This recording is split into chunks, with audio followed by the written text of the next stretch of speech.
distinctive Copland sound is his clear, luminous orchestration.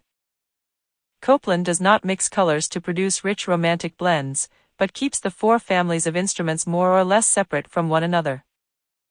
Moreover, his instrumentation typically features a solid bass, a very thin middle, and a top of one or two high, clear tones. It is this separation and careful spacing of the instruments that creates the fresh, wide-open sound so pleasing in Copland's music. The clarity and simplicity of Aaron Copland's music is not accidental. During the Great Depression of the 1930s, he became convinced that the gulf between modern music and the ordinary citizen had become too great, that dissonance and atonality had little to say to most music lovers. It made no sense to ignore them and to continue writing as if they did not exist. I felt that it was worth the effort to see if I couldn't say what I had to say in the simplest possible terms. Thus he not only wrote appealing new tonal works like Fanfare for the Common Man but also incorporated simple, traditional tunes such as The Gift to be Simple, which he uses in Appalachian Spring. Appalachian Spring. Appalachian Spring is a one-act ballet that tells the story of a pioneer celebration of spring in a newly built farmhouse in Pennsylvania in the early 1800s. A new bride and her farmer husband express through dance the anxieties and joys of life in pioneer America. The work was composed in 1944 for the great American choreographer Martha Graham, and it won Copland a Pulitzer Prize the following year. It is divided into 8 connected sections that differ in tempo and mood. Copland provided a brief description of each of these orchestral scenes. Figure 35-4. A scene from Martha Graham's ballet Appalachian Spring, with music by Aaron Copland. Here Catherine Crockett dances the role of the bride. Copyright Julie Lemberger Corbis. Section 1. Introduction of the characters one by one, in a suffused light. The quiet beauty of the land at daybreak is revealed, as the orchestra slowly presents, one by one, the notes of the tonic and dominant triads. Example 35-4. While this overlapping presentation of two triads constitutes a polychord, the effect is only mildly dissonant because of the slow, quiet way in which the notes of the two chords are introduced. The serene simplicity of the introduction sets the tone for the entire work. Section 2. A sentiment both elated and religious gives the keynote of this scene. The early calm is suddenly broken by a lively dance with a salient rhythm played aggressively in the strings. The dance has all the modern rhythmic vigor of Stravinsky's music, but none of the extreme polymeter. As the dance proceeds, a more restrained hymn-like melody emerges in the trumpet. Sections 3-6. Section 3 is a dance for the two principals, a pas de deux accompanied by lyrical writing for strings and winds. Sections 4 and 5 are musical depictions of the livelier aspects of country life, with Section 4 including a toe tap and hoedown, while Section 6 recalls the quiet calm of the opening of the ballet. Section 7. Calm and FOing. Scenes of daily activity for the bride and her farmer husband.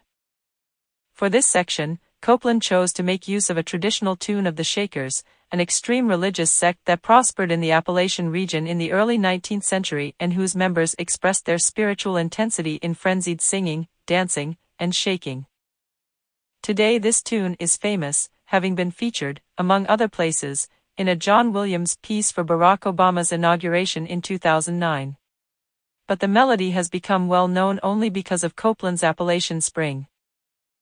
The composer plucked it from an obscure book of folk songs in 1944 because he thought the simple, diatonic tune fit well with the American character of the ballet, and because the text of the Shaker song is harmonious with what occurs on stage, scene S of daily act 4 at Y. Example 35-5. 'Tis the gift to be simple. 'Tis the gift to be free. 'Tis the gift to come down where we ought to be, and when we find ourselves in the place just right, 'twill be in the valley of love and delight. In the 5 variations that follow, the gift to be simple is not so much varied as it is clothed in different instrumental attire. Download a supplementary listening guide for Section 8 of Appalachian Spring, at the text website. Section 8. the bride takes her place among her neighbors. Serenity returns to the scene as the strings play a slow, mostly stepwise descent, as Copland says, like a prayer. The hymn-like melody from section 2 is heard again in the flute, followed by the quiet, landscape music from the beginning of the ballet. Darkness has again descended on the valley, leaving the young pioneer couple, strong in their new house and secure in their community. Listening exercise 41. Copland. Appalachian Spring.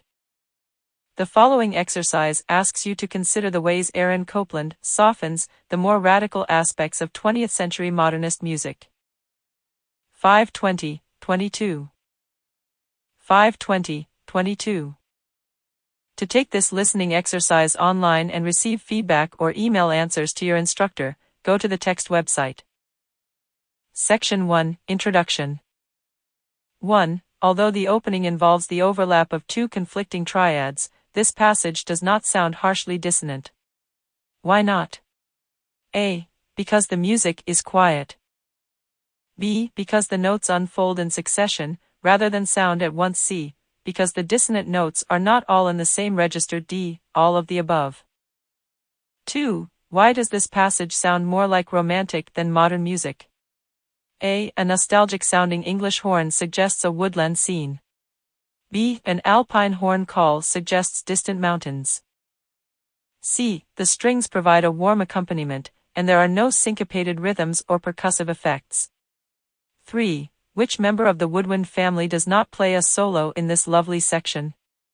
A. Flute. B. Oboe. C. Clarinet. D. Bassoon. 4. In this passage, we hear one of the distinctive aspects of the Copland sound. The composer spaces the instruments to allow air into the middle of the texture. Which is true? A. The double basses play a pedal point, the strings hold softly in the middle, and the clarinet unfolds a triad above. B. The double basses play an ostinato, the clarinets hold softly in the middle, and the violin unfolds a triad above. Section 2, Joys and Anxieties of Pioneer Life. 5. The dance theme begins in the strings, and then the hymn-like tune enters in the trumpet. When the two are together, which sounds more aggressively modern? A. The strings playing the dance in shorter notes. B. The trumpet tune moving in long notes. 6. Now the lively dance theme dominates. This passage sounds a bit like the music of Igor Stravinsky, a composer whom Copland greatly admired. Which of the following cannot be heard in this passage? A. Strong, irregular accents. B. A rhythmic ostinato in the flutes and harp. C. A sweeping melody in the cellos. D. Violent, percussive strokes in the timpani and xylophone. Section 7, Variations on a shaker tune. The gift to be simple. 7. This section is in theme and variations form. Is this form unique to the 20th century? Is it a particularly modern form? A. Yes. B. No. 8. This section is likely the best-known passage in all of Copland's music. Which is true? A. It sounds like romantic music, projecting a pleasing, consonant sound, and a regular meter. B. It sounds like modern music, projecting percussive sounds, dissonance, and syncopation. 9. We have said that Copland admired the Russian composer Igor Stravinsky. Which of the following is not true? A. They both wrote ballet music. B. They both spent time in Paris. C. They both came to the United States as immigrants.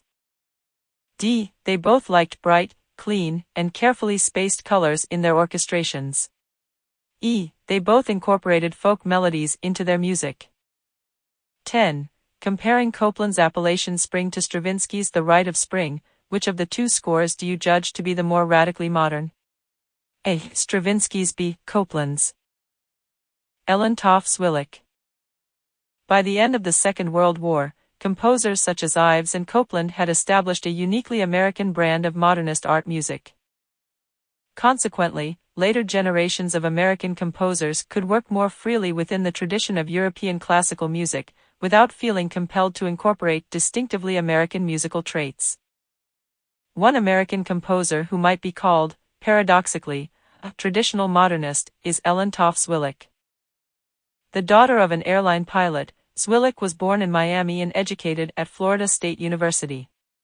She then moved to New York City where she played violin in the American Symphony Orchestra, studied composition at the Juilliard School, and worked for a time as an usher at Carnegie Hall.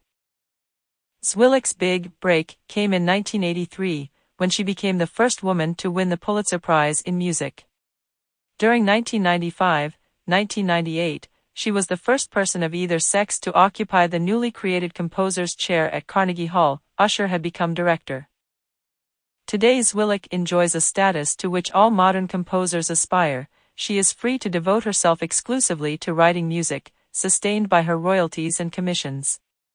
Recently, the New York Philharmonic and the Chicago Symphony Orchestra each paid five-figure sums for a single new composition. Figure 35, 5. Ellen Toff Zwilich. Courtesy of the Florida State University College of Music. Concerto Grosso 1985. The tradition of the Baroque Concerto Grosso lies at the heart of Zwilich's 5, Movement Concerto Grosso 1985. Commissioned by the Washington Friends of Handel, this work honors the composer George Friedrich Handel, a leading exponent of the Concerto Grosso. Zwilich borrows a melody directly from Handel. She also embraces several elements of Baroque musical style: a regular rhythmic pulse, a repeating bass pedal point, a walking bass, and a ha-r-si chord. Yet Zwilich adds twisting chromaticism to Handel's melody and sets it to a biting, dissonant harmony. Most important, she demands an insistent, pounding style of playing that would have shocked Handel. Zwilich's concerto, therefore, uses modern idioms to establish a dialogue with the past. We might call this neo-Baroque music, music that is part modern, part Baroque in style. But compositions that heavily reference music from a specific era, be it the Middle Ages, Baroque period, or classical epoch, are generally referred to as neoclassical. This is classical music with a distinctly modern twist.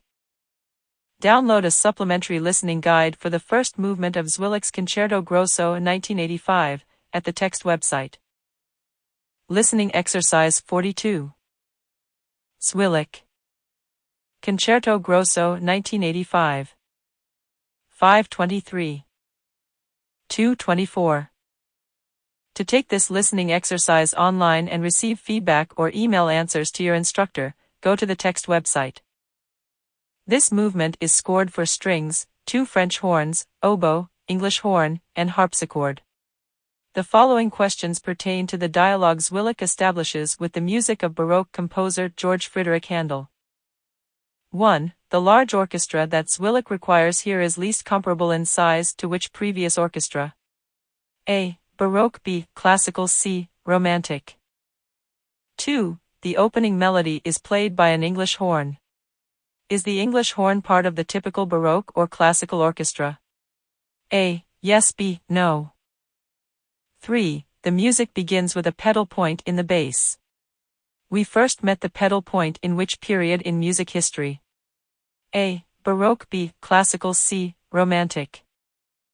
4. The harpsichord enters and plays a quiet, chordal accompaniment. In which orchestra is the harpsichord traditionally found? A. Baroque. B. Classical. C. Romantic. D. Modern. 5.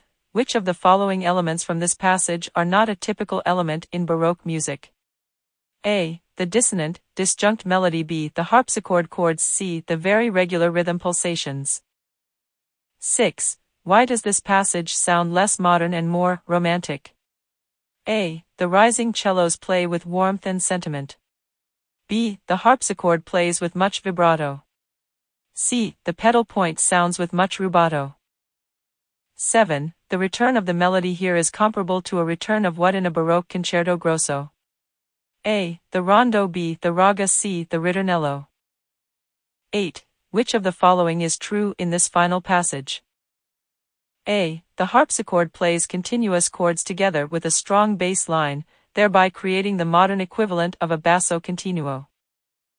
B. The harpsichord plays very different music from the strong bass line, thereby creating the modern equivalent of a cadenza. 9. Knowing that neo-Baroque music is simply one type of music within the larger, general category of neoclassical music, is Swillich's Concerto Grosso a neoclassical work? A. Yes. B. No. 10. Although there are allusions to music of the Baroque period, this piece conveys a sense of the anxiety, tension, isolation, and even terror of modern life. By what means does the composer create this feeling? A. A pounding, percussive beat. B. A separated violin line. C. Prolonged dissonances in a high register. D. Ostinatos that, through repetition, suggest a lack of progress. E. All of the above. The materials on the text website will help you understand and pass tests on the content of this chapter.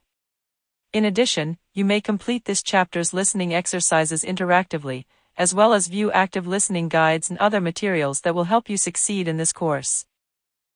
Key words: quarter-tone music, collage, art, polytonality. 36. Postmodernism. Postmodernism is a philosophy of art that came to the fore after World War II. For postmodernists, art is for all, not just an elite few, and all art is of equal potential. Andy Warhol's famous paintings of Campbell's soup cans or Marilyn Monroe, for example, are just as meaningful as Picasso's. Consequently, there is no high or low art, only art. In addition, postmodernism holds that we live in a pluralistic world in which one culture is as important as the next. Indeed, cultural distinctions are seen to be gradually disappearing because of globalization, a process of homogenization made inevitable by instant mass media communication. Finally, postmodernism is refreshingly egalitarian when it comes to sex and gender, affirming a belief that the creations of, say, gay living black women are just as important as those of straight dead white men. Postmodernist principles apply to music as well. If all art holds equal potential, then it is no longer necessary to separate classical from popular music. The two styles can even coexist within one and the same composition, as they do, for example, in recent creations of Paul McCartney and Wynton Marsalis. No longer, according to postmodernism, need there be such distinctions between highbrow and lowbrow music. All music, classical, country, hip-hop, folk, rock, and all the rest, is to be prized in equal measure. John Williams's film music is as important as Igor Stravinsky's ballet scores. Michael is as worthy of our attention as Mozart. Figure 36, 1. Postmodern art takes something of an in-your-face approach to traditional art, as can be seen in this reproduction of Andy Warhol's iconic Marilyn Monroe on the front of the Vancouver Art Gallery. A poster boy for postmodernism, Warhol believed that any commonly found object, a photo of Marilyn Monroe, a Campbell's soup can, or a Coke bottle, might be construed to be art. Alan Marsh, Getty Images. Finally, postmodernism brings with it a new agenda as to how to create music.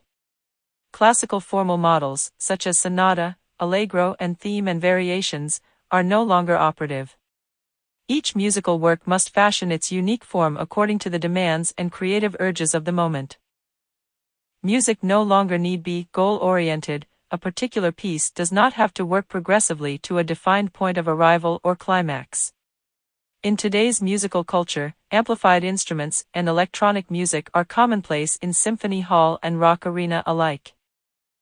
Traditional acoustic instruments must share the spotlight with newer electric and electronic ones. While Yo-Yo Ma's Stradivarius cello is a cultural treasure, so, too, is Eric Clapton's electric guitar. Postmodernism embraces an egalitarian, pluralistic musical world in which technology plays an important role. Edgard Varèse and Elec, ONIC Music. The origins of musical postmodernism can be traced to the 1930s and the experimental compositions of Edgard Varèse. Varèse was born in France but immigrated to the United States in 1915 in search of a less traditional artistic environment. After an accidental fire caused the loss of some of the scores he had brought from Paris, he destroyed the rest intentionally, thereby obliterating all traces of his European musical past. Already an extreme modernist, Varèse showed himself eager to step beyond the boundaries of the Western musical tradition and embrace the postmodernist age. But Varèse was a pioneer, in some ways ahead of his time, and musical postmodernism was not to reach full force until the 1960s. Thus, as with many artistic and cultural eras, modernism and postmodernism overlapped for decades. Indeed, in many ways, the two styles still coexist today. Figure 36, 2. Caricature of composer Edgar Varèse in a futuristic time capsule, surrounded by the unconventional musical instruments that became his signature.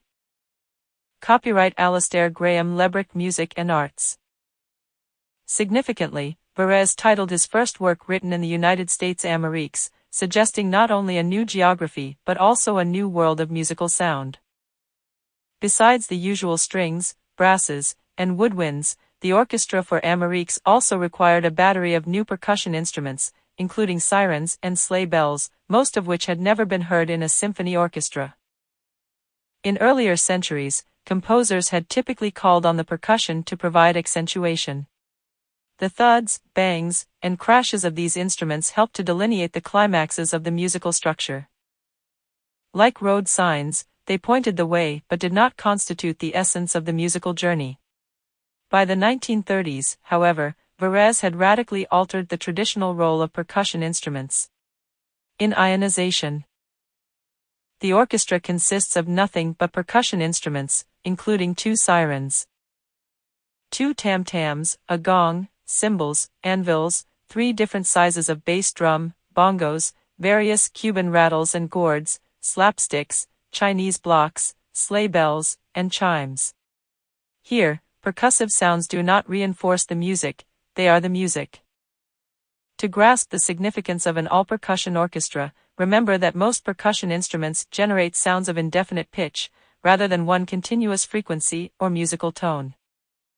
Without discrete tones, 2 essential elements of traditional music, melody and harmony, have been removed.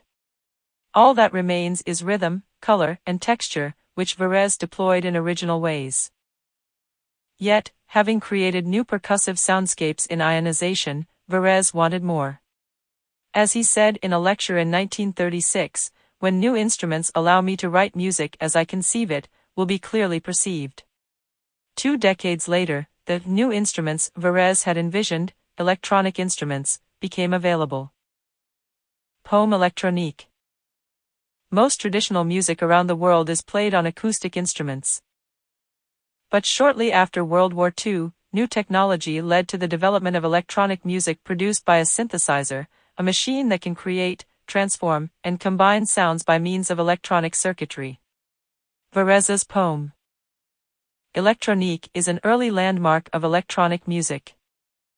Here the composer combined new electronic sounds generated by a synthesizer with bits of musique concrète, including taped sounds of a siren, a train, an organ, church bells, and a human voice, all altered or distorted in some imaginative way. Varèse created this poem for the electronic age to provide music for a multimedia exhibit inside the pavilion of the Philips Radio Corporation at the 1958 World's Fair in Brussels. Varèse's 8-minute creation was recorded on tape and then played on 425 speakers, again and again, to the 15,000, 16,000 people who walked through the structure daily. While the music played, a video montage was projected on the inside walls of the building. Electronic music, from Varèse to Radiohead. The effect of technology on classical, and especially on popular, music has been nothing short of revolutionary. The earliest experiments with electronic sound, preceding even the first synthesizers, produced something termed musique concrète. Musique concrète is so called because the composer works, not with sounds written for voice or musical instruments, but with those found naturally in the everyday world. Another term for musique concrète, then, is found sound. A car horn, a person speaking in a room, or a dog's barking may be captured by a tape recorder and doctored in some way, reassembled and repeated to form an unexpected montage of sound. Edgar Varèse, working in both New York and Paris, was one of the first practitioners of musique concrète, his poème électronique being a landmark in the history of this sort of synthetic music. W. G. Snuffy Walden is an eminently successful TV composer, having created the theme for The West Wing, as well as scores for The Drew Carey Show, My So-Called Life, Friday Night Lights, The Wonder Years, and many others. AP Images Mark J. Terrell. Pop artists, too, quickly began to exploit these musical technical developments. The Beatles' John Lennon used tape looping to create a novel background ambience for his song, Revolution 9.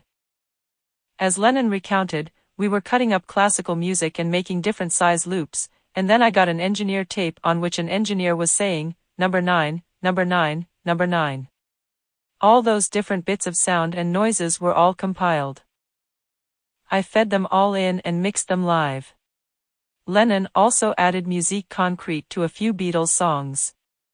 Strawberry Fields Forever, for example, has a piano crash followed by a dog's whistle played at 15,000 vibrations per second. Not to be outdone, the rock band Pink Floyd incorporated the sounds of a clanging cash register into their song, appropriately titled, Money. And filmmakers, too, jumped on the electronic bandwagon. George Lucas used banging chains to create the sound of the Imperial Walkers for his Star Wars epics. To be specific, he recorded, and then modified and layered, the noise of a bicycle chain falling on a concrete floor, a literal example of the principle of musique concrète. What began as esoteric experiments by a few avant-garde scientists and composers soon transformed the world of popular entertainment. The technological development that made this possible was miniaturization. During the 1960s, the large console tape machine was reduced to the portable tape recorder, and then, during the 1980s, microprocessors became small enough to power keyboard synthesizers. In more recent years, the increasing power, versatility, and availability of the personal computer has facilitated revolutionary changes in the way music is composed, produced, and recorded. Today, almost any aspiring composer or rock band can own the hardware required to produce and manipulate their own sounds. Today's computer-driven synthesizer can generate sounds that are almost indistinguishable from those of a 90-piece orchestra.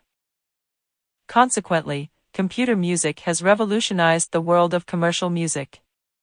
The computer-equipped recording studio now generates much of the music we hear on radio and television. The opening music for the series Law and Order, for example, begins with tones that sound like those of a clarinet. In fact, these are synthesized sounds created by a computer-driven synthesizer. Musician Thom Yorke surrounded by some of the electronic equipment that gives his band Radiohead its distinctive, electronic, sound. Copyright Frank Maislata Getty Images. Technology has facilitated new processes for the production of pop music.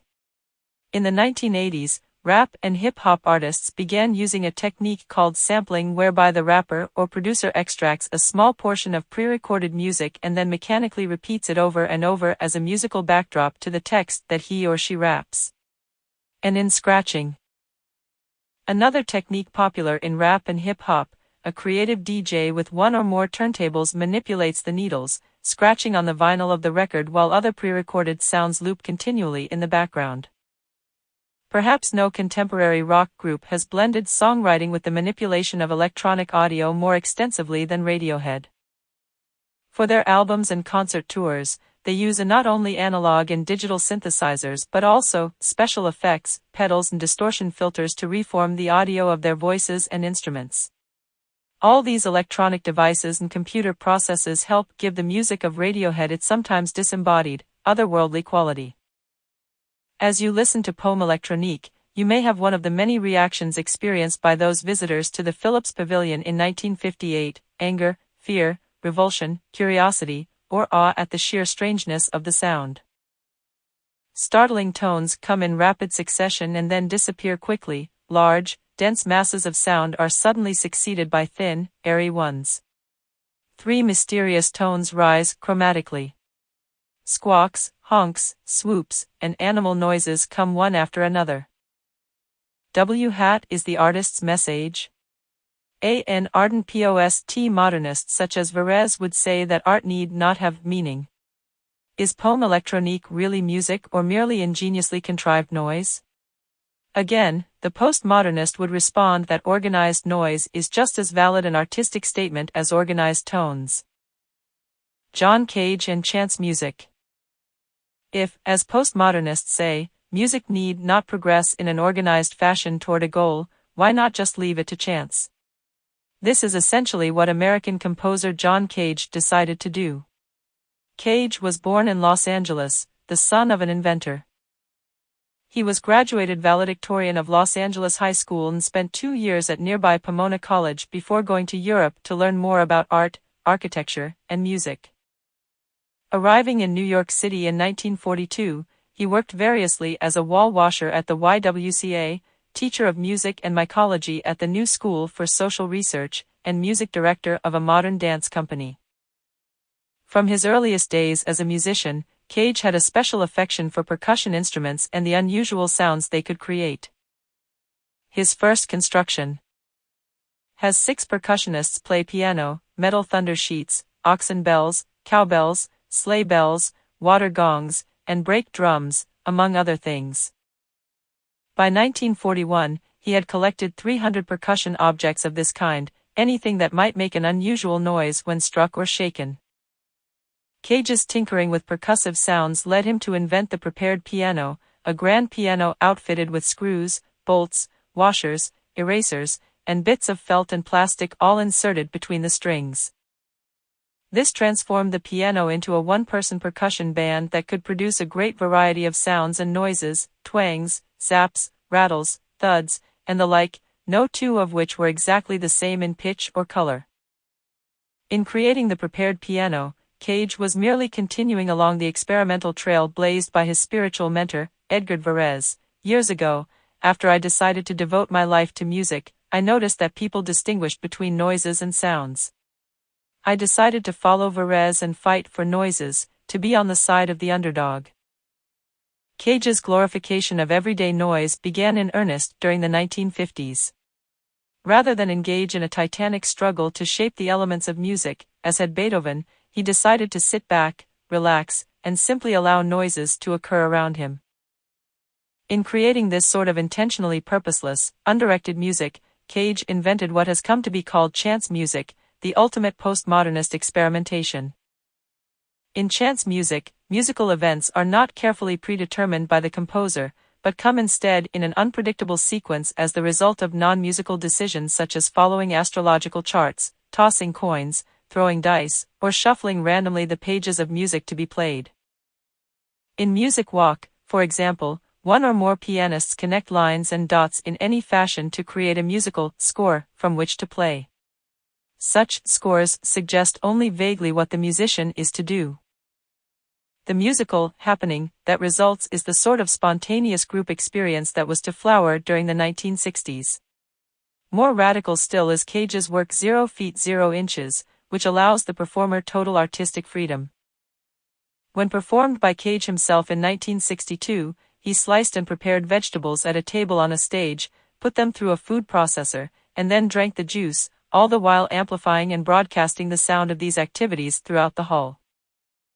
Cage's declaration that the ordinary noise made by food processing can be art is virtually identical in intent to Andy Warhol's glorification of the Campbell's soup can. Both typify the kind of postmodernist creation that took hold in New York City during the 1960s.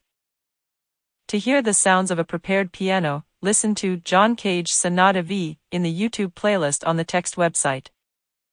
Figure 36, 3. John Cage, preparing a piano.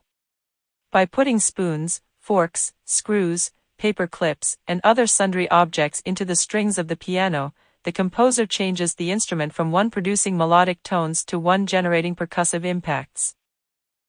Copyright New York Times Company. Getty Images. Naturally, music critics called Cage a joker and a charlatan. Most would agree that his compositions, in and of themselves, are not of great musical value in traditional terms. Nevertheless, by raising profound questions regarding the relationships between human activity, sound, and music, his compositions eloquently articulate his own musical philosophy. By focusing on the chance appearance of ordinary noise, Cage aggressively asks us to ponder the basic principles that underlie most Western music. Why must sounds of similar range and color come one after the other? Why must music have form and unity? Why must it have meaning? Why must it express anything? Why must it develop and climax? Why must it be goal-oriented, as is so much of human activity in the West? See and hear a random performance of Cage's Chance Music 000" in the YouTube playlist on the text website. 4 feet 33 inches. The composition of Cage that causes us to focus on these questions most intently is his 4 feet 33 inches. He re one or more performers carrying any sort of instrument come on stage, seat themselves, open the score, and play nothing. For each of the 3 carefully timed movements, there is no notated music, only the indication set. But as the audience soon realizes, absolute silence is virtually impossible to attain. With no organized sound to be heard during the 4 minutes and 33 seconds that follow, the listener gradually becomes aware of the background noise in the hall, a creaking floor, a passing car, a dropped paper clip, an electrical hum. Cage asks us to embrace these random everyday noises, to tune our ears in innocent sonic wonder. Are these sounds not of artistic value, too? What is music? What is noise? What is art? Needless to say, we have not filled your CDs with 4 minutes and 33 seconds of background noise. You can create your own, and John Cage would have liked that. Sit in a quiet room for 4 minutes and 33 seconds and notice what you hear. Perhaps this experiment will make you more aware of how important willful organization is to the art we call music. If nothing else, Cage makes us realize that music, above all, is a form of organized communication from one person to the next, and that random background noise can do nothing to express or communicate ideas and feelings. John Adams and minimalism. Western classical music, the music of Bach, Beethoven, and Brahms, is typically constructed of large, carefully placed units. A movement of a symphony, for example, has themes, which come in a hierarchy of importance, and sections, which must be heard in a particular order. A compelling sequence of events leads to a desired end and conveys a message from composer to listener. But what would happen if composers reduced the music to just 1 or 2 simple motives and repeated these again and again? What would happen if they focused on what things are, rather than on what these things might become? Such is the approach taken by a group of American postmodernist composers called the Minimalists. Figure 36, 4. John Adams. In 2003, Lincoln Center, New York, held an 8-week Absolutely Adams festival to go along with its annual, mostly Mozart, program. Copyright Ron Sherrill Redfern's Getty Images. Minimalism is a style of postmodern music, originating in the early 1960s, that takes a very small musical unit and repeats it over and over to form a composition. A 3-note melodic cell, a single arpeggio, 2 alternating chords, these are the sort of minimal elements a composer might introduce, reiterate again and again, modify or expand, and then begin to repeat once more. The basic material is usually simple, tonal, and consonant. By repeating these minimal figures incessantly at a steady pulse, the composer creates a hypnotic effect. Trance music is the name sometimes given this music. The trance-like quality of minimalist music has influenced rock musicians and led to a new genre of pop music called techno, or rave music. Minimalism, in both art and music, has been mainly an American movement. Its most successful musical practitioners are Steve Reich, Philip Glass, and John Adams. John Adams was born in Worcester, Massachusetts, in 1947 and educated at Harvard. As a student, he was encouraged to compose in the 12-tone style of Arnold Schoenberg. But if Adams counted 12-tone rows by day, he listened to the Beatles in his dorm room at night. Moving to San Francisco after graduation, Adams developed his own eclectic musical style that blended the learned with the popular and added increasing amounts of minimalism, which was then gaining popularity in California. Some of Adams's early scores of the 1980s are strict minimalist works, but later ones become more all-embracing. From time to time, an operatic melody or a funk bass line, for example, will creep into his constantly repeating, minimal sonorities. In 2003, Adams received the Pulitzer Prize in Music for his On the Transmigration of Souls, which commemorated those killed in the World Trade Center terrorist attacks. Ironically, although Adams is a minimalist composer, he has been able to extend his ever-repeating blocks of sound into lengthy operas, the best known of which are Nixon in China and Dr. Atomic, minimalist operas that achieve maximum effect. As a creature of the postmodernist age, Adams feels squeezed between the classical tradition and the all-powerful world of pop culture. I have bad days when I really feel that I'm working in an art form that's just not relevant anymore, that had its peak in the years from Vivaldi to Bartók, and now we are just fighting over the crumbs. A really good recording of mine might sell 50,000 copies, that's very rare in classical music.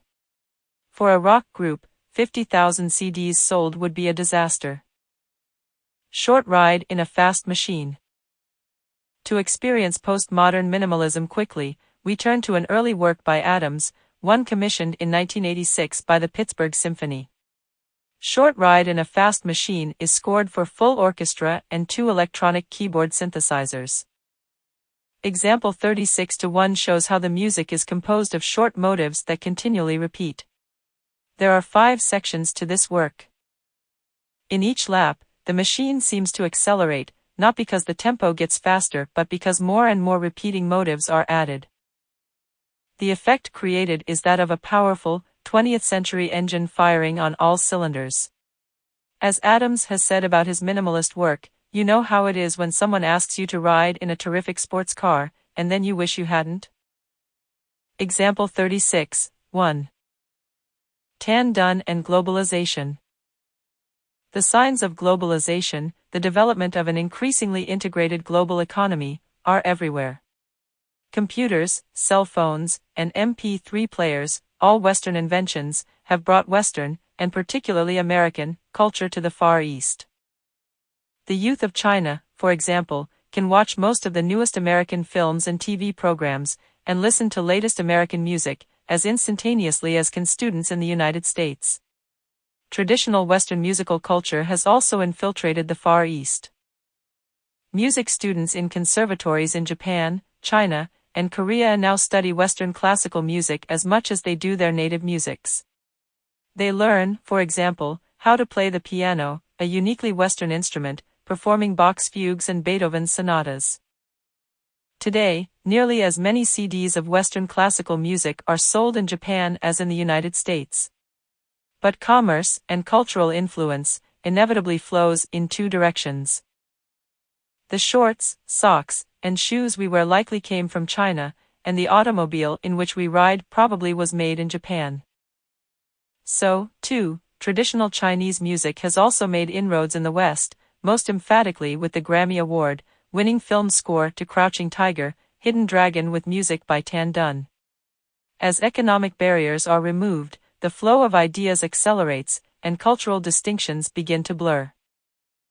No one better personifies musical globalization than Tan Dun. Tan was born in Hunan, China, in 1957 and raised in a rural environment full of music, magic, and ritual. During the Cultural Revolution of Mao Zedong, he was sent to a commune to cultivate rice but was later summoned to play fiddle and arrange music for a provincial troupe of the Beijing Opera. He first heard Beethoven's Symphony No. 5 when he was 19 and began to dream of becoming a composer. In 1978, owing to his exceptional knowledge of Chinese folk music, Tan was admitted to the Central Conservatory in Beijing, China's most prestigious music school, where he remained for 8 years. In 1986, he received a fellowship to study at Columbia University in New York, and at this time, he came under the sway of the most progressive styles of modernism. Indeed, some of Tan's compositions of the 1980s have the sort of atonal, dissonant sound that would have made Arnold Schoenberg smile. Figure 36:5. A poster promoting the film Crouching Tiger, Hidden Dragon. Columbia Sony The Coble Collection.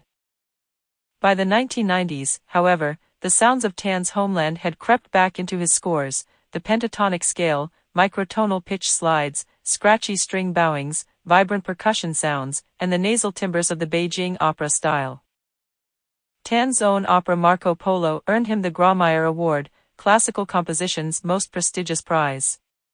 2 years later, he wrote the music for the American thriller Fallen, starring Denzel Washington. To create his Oscar and Grammy Award-winning score for Crouching Tiger, Hidden Dragon, Tan worked with Yo-Yo Ma.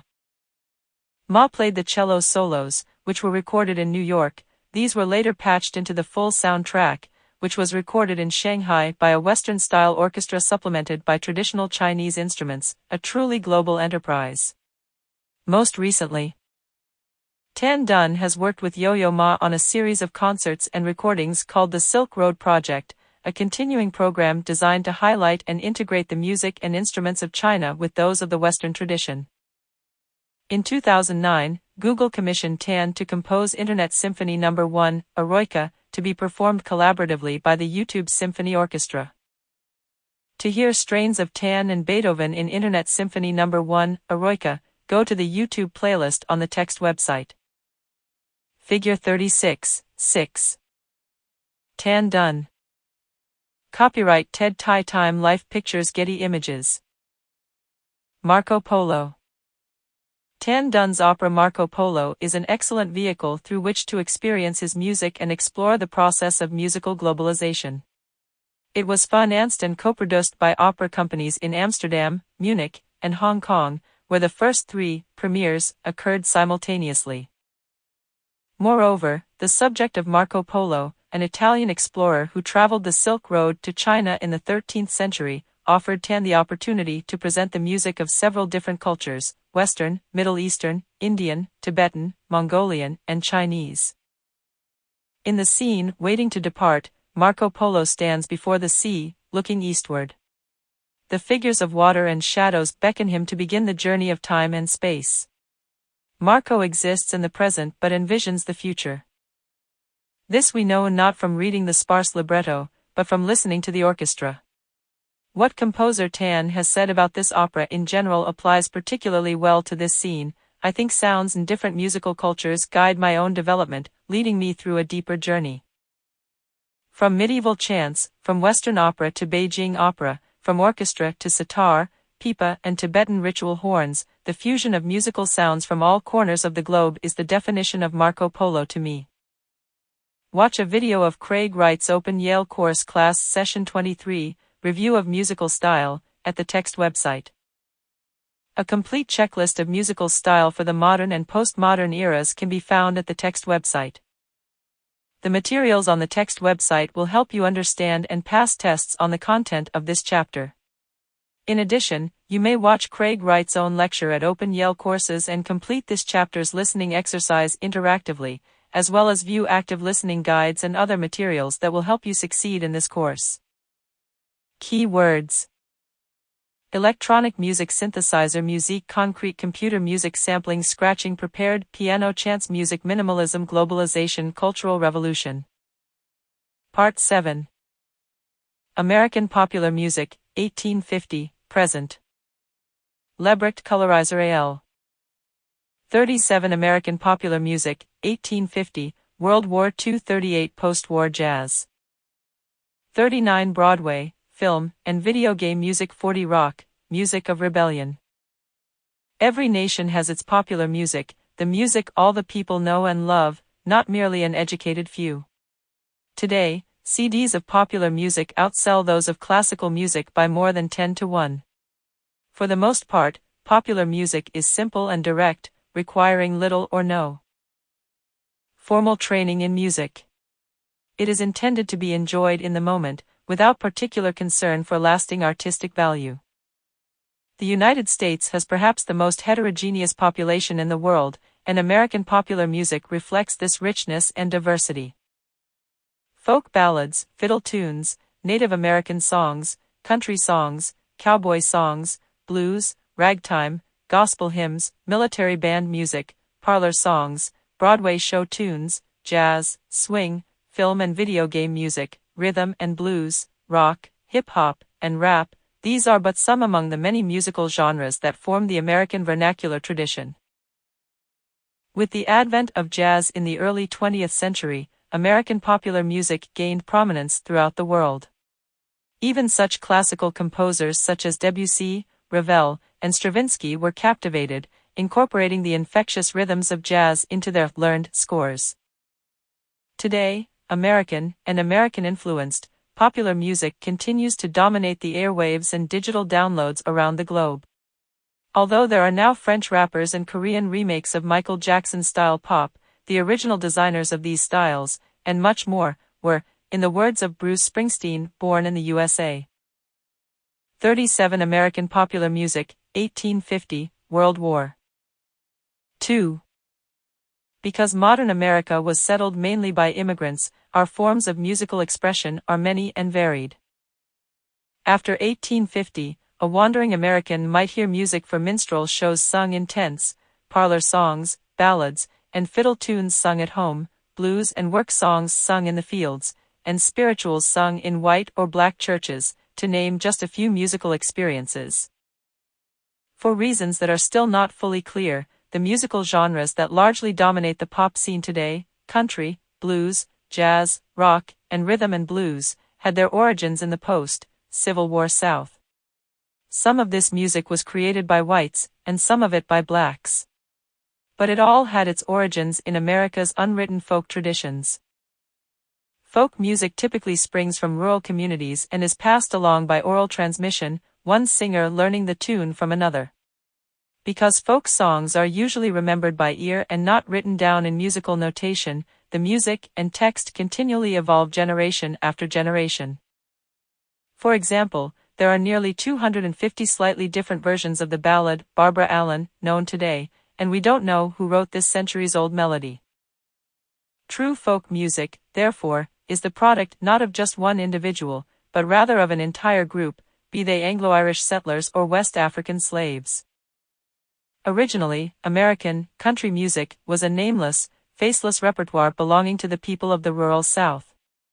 Today it is the music of country stars, Taylor Swift, Brad Paisley, Keith Urban, Shania Twain, Garth Brooks, who are household names. They usually write their own songs and fiercely protect their property through copyright laws. Origins of country music. From rural roots in the Appalachian Mountains, country music has grown into a mega-industry. There are country music stars, country radio stations, a country music city, and a country music hall of fame there.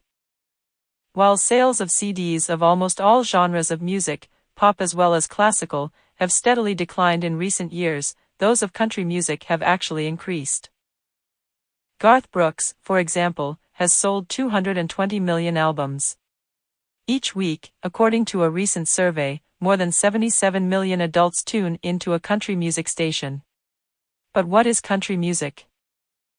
Country music can be defined as a repertoire of songs for solo singer, male or female, with lyrics treating the subjects of love and life's disappointments, and accompanied primarily by one or more guitars.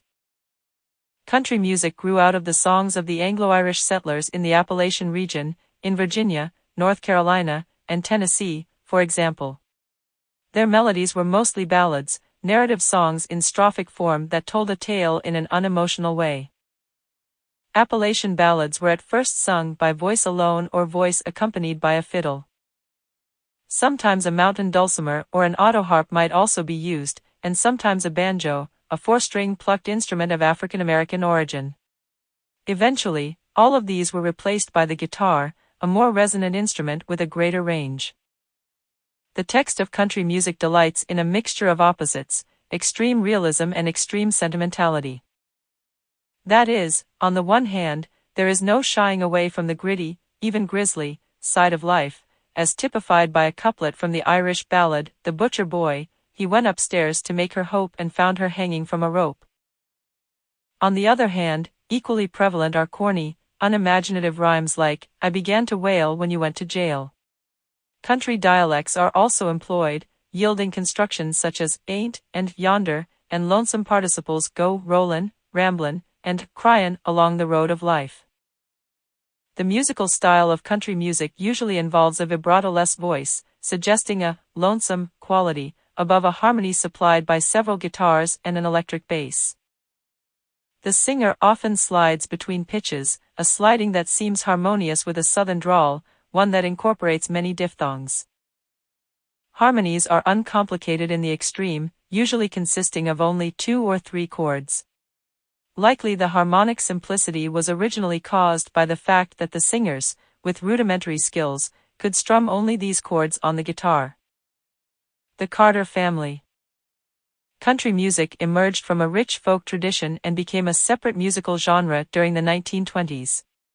The impetus was from radio and recording.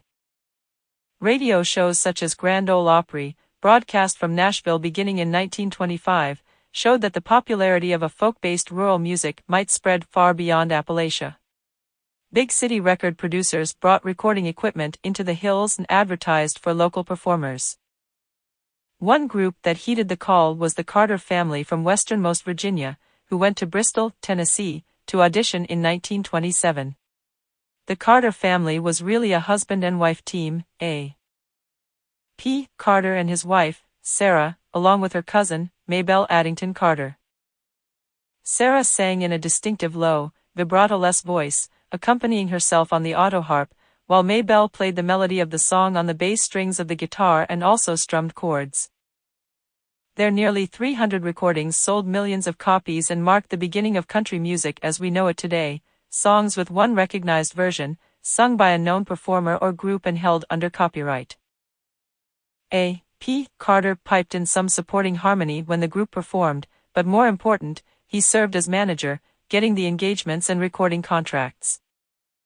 He also took well-known folk songs from Appalachia, had the Carter family record them, and listed himself as the composer of the previously anonymous song, thereby gaining a copyright. Folk music had become commercial country music. Most popular songs today have a common musical form, strophic. Here successive strophes, or stanzas, are sung to the same music. Within each strophe, however, are 2 subsections, verse and chorus. The verse is the part of the music that contains new lines of text in each successive strophe and is usually sung by a soloist. The chorus, however, contains a text refrain usually sung by all and is often the most tuneful or memorable part of the song. Both verse and chorus are clearly audible in the song, Can the Circle Be Unbroken, which existed as a folk song and a hymn before the Carter family recorded it in 1935. It also demonstrates that only a very thin line separates some country songs from white gospel music. More than rock music, country music has established a tradition of the female vocalist and recording star. This tradition, begun with the Carter family and the lead singing of Sarah Carter, continued with the songs of June Carter Cash, L. or E.T.T.A. Lynn, Dolly Parton, Reba McEntire, Shania Twain, and Taylor Swift, among others. But over the past 3 decades, the sound of country has changed with the introduction of drums and electric bass pounding out a heavy beat, as well as by Nashville recording studio techniques such as overdubbing and echo effects. Like most genres today, country music has come under the sway of pop. Blues. Why, where, and how the blues originated is a story that will probably never be fully told. We cannot even hazard a guess as to who gave this style of singing the name, blues, though the expression, the Blue Devils, had been used to describe a melancholy mood since Shakespeare's time. All that can be said with certainty is that the blues is a form of black folk song that originated in the South sometime during the 1880s and 1890s. Like all true folk music, the blues was passed along by oral tradition, with one performer learning directly from another without benefit of written notation. Comparisons with other forms of folk music suggest that the blues had 2 immediate ancestors. First, and most important, was the African work song and field holler of the black laborers, which bequeathed to the blues a wailing vocal style, a particular scale, and a body of subjects or topics for singing the blues. The second was the Anglo-American folk ballad, which imparted the regular, predictable pattern of chord changes that characterizes the blues. Blues was first printed as sheet music in 1912, and the first blues recordings, all made by black artists, were cut in 1920. A singer sings the blues to relieve a melancholy soul, to give vent to feelings of pain and anger. Poverty, loneliness, oppression, family troubles, infidelity, and separation are typical subjects of the blues. The lyrics are arranged in a succession of stanzas, and each stanza is made up of 3 lines. The second line normally repeats the first, and the third rounds off the idea and concludes with a rhyme. At the end of each line, an instrument inserts a short response, called an instrumental break, as a way of replying to the cry of the voice. Thus the blues perpetuates the age-old African performing style of call and response, the form of which is shown in the following stanza from the Preaching Blues. Call. Response. The blues is a lowdown, achin, heart disease. The blues is a lowdown, achin, heart disease. It's like consumption, killin' you by degrees. By the 1920s, the guitar had become the accompanying instrument favored by blues singers. Not only could it supply a solid harmonic support, but it also provided an expressive, second voice, to answer the previous call of the singer. Bending, the guitar strings at the frets produced a moaning, mournful sound in keeping with the general feeling of the blues. The object of the blues is not so much to tell a story, as in the white folk ballad of country music, as to express pure emotion. The voice sometimes moans and sometimes shouts, it is often hoarse and raspy, and it always twists and bends the pitch. Instead of hitting a tone directly, the singer usually approaches it by slide from above or below. In addition, a particular scale, called the blues scale, is used in place of a major or minor scale. The blues scale has 7 notes, but the 3rd, 5th, and 7th are sometimes flat, sometimes natural, and sometimes in between. The 3 in-between tones are called blue notes. The blues scale is an integral part of virtually all African American folk music, including the work song and spiritual, as well as the blues. Example 37, 1. Good blues singers indulge in much spontaneous expression, adding and removing text and improvising around the basic melody as the spirit moves them. Such liberties are possible because these mournful songs are usually built above the bedrock of the 12-bar blues harmonic pattern that repeats, over and over, one statement for each stanza of text. Singing the blues most often involves singing in a slow above this simple I, 4, I, V, I chord progression in the following manner. Sometimes additional chords are inserted between the basic ones for greater harmonic interest. Yet the simplicity of the pattern is its greatest strength. Thousands of tunes have been constructed over this basic harmonic progression, by solo singers, by solo pianists, by New Orleans-style jazz combos, and by rock and roll bands. Bessie Smith. Although there have been and are many great blues singers, Blind Lemon Jefferson, Lead Belly, Muddy Waters, and B. King, to name just a few, perhaps the greatest of them all was Bessie Smith, called the Empress of the Blues. A native of Chattanooga, Tennessee, Smith was discovered singing in a bar in Selma, Alabama, and brought to New York to record for Columbia Records. The blues recordings she made between 1924 and 1927 catapulted her to the top of the world of popular music. In her first full year as a recording artist, her discs sold more than 2 million copies, and she became the highest-paid black artist, male or female, of the day. In fact, all of the great blues singers who achieved recording success during the 1920s were women, perhaps because so many of the texts of the blues have to do with male-female relations and are written from the woman's perspective. Tragically, Smith's career was cut short by a fatal automobile accident in 1937. Lost Your Head Blues, recorded in 1926 in New York, reveals the huge, sweeping voice of Bessie Smith. She was capable of great power, even harshness, one moment, and then in the next breath could deliver a phrase of tender beauty. She could hit a note right on the head if she wanted to, or bend, dip, and glide into the pitch, as she does, for example, on the words, days, long, and nights, in the last stanza of Lost Your Head Blues. In this recording, Bessie Smith is backed by Fletcher Henderson and Joe Smith. The piece begins with a 4-bar introduction, after which the voice enters and the 12-bar blues harmony starts up, one full statement of the pattern for each of the 5 stanzas of text. Smith continually varies her melody above the repeating bass by means of vocal inflections and off-key shadings. Her expressive vocal line, the soulful, improvised responses played by the trumpet, and the repeating 12-bar harmony carried by the piano are the essence of the blues. Figure 37, 1. Bessie Smith, the Empress of the Blues, was a physically powerful woman with an exceptionally flexible, expressive voice. Corbis.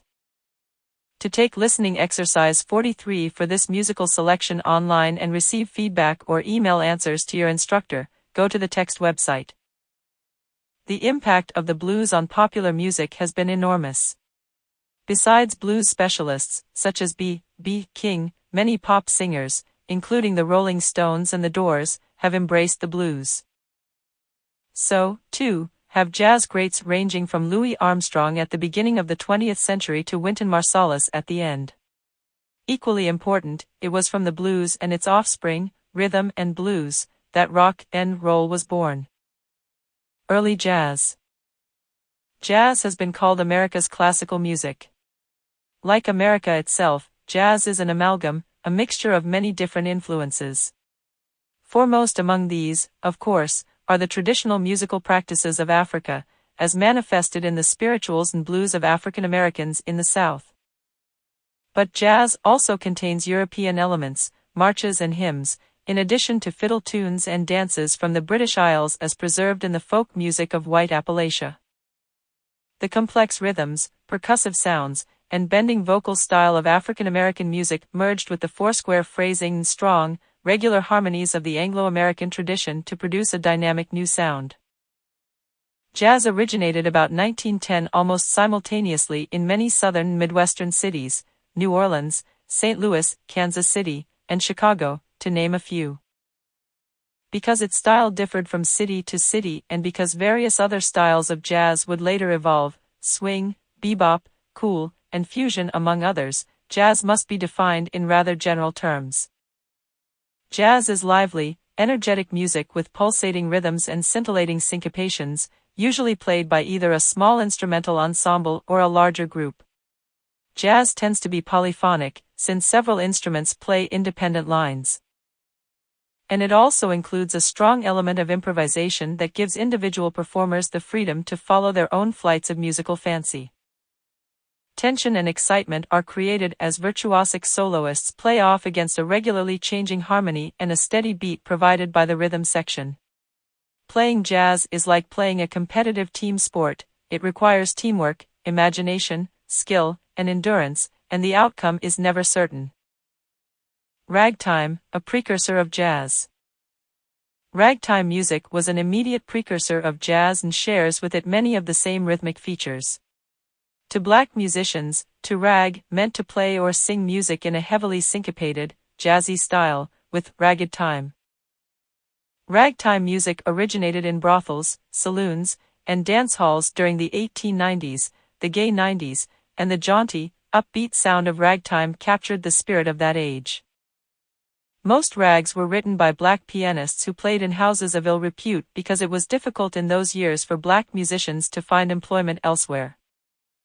First published in 1897, piano rags took America by storm, with more than 2,000 titles appearing in print by the end of World War I. Sold as sheet music of a thin page or two, piano rags moved quickly from the saloon into middle-class homes, where musically literate amateurs played them on the parlor piano. The undisputed king of ragtime was Scott Joplin.